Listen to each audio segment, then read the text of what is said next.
Kemudian saya akan menjawab soal nomor 4A, yaitu jelaskan kaidah-kaidah mendasar dalam monografi berbagai jenis sediaan farmasi.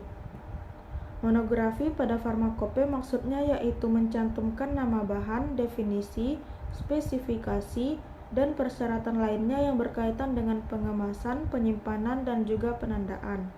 Monografi resmi adalah monografi yang tercantum sebagai monografi dalam farmakope, meliputi bahan resmi dan juga sediaan resmi.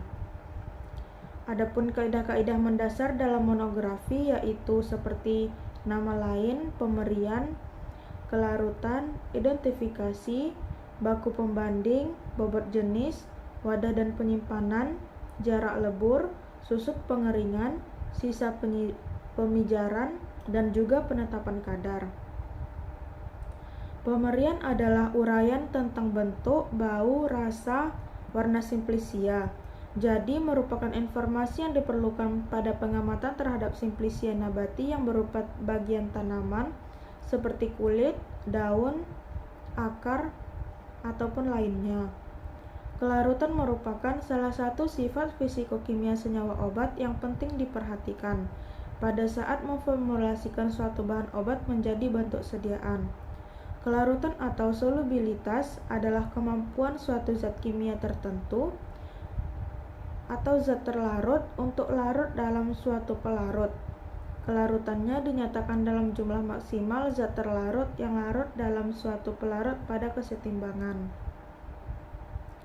Baku pembanding farmakope Indonesia adalah senyawa kimia yang telah disetujui keabsahan penggunaannya sebagai pembanding dalam pengujian dan penetapan kadar berdasarkan farmakope Indonesia.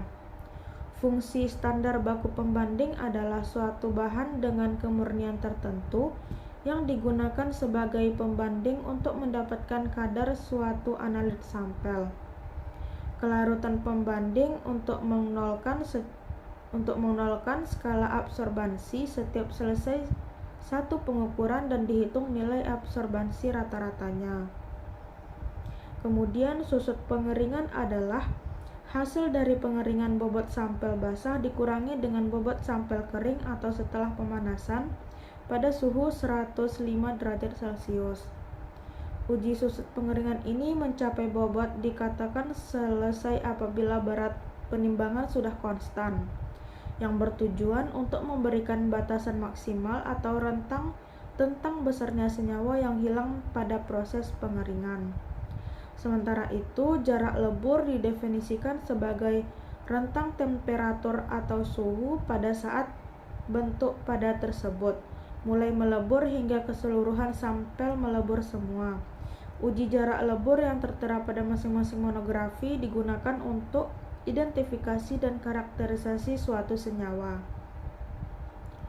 Kemudian penetapan kadar untuk sediaan setengah jadi tidak dimaksudkan untuk mengevaluasi sediaan setengah jadi sebelum diserahkan, tetapi berfungsi sebagai uji resmi jika ada pertanyaan atau perdebatan mengenai pemenuhan persyaratan terhadap standar resmi.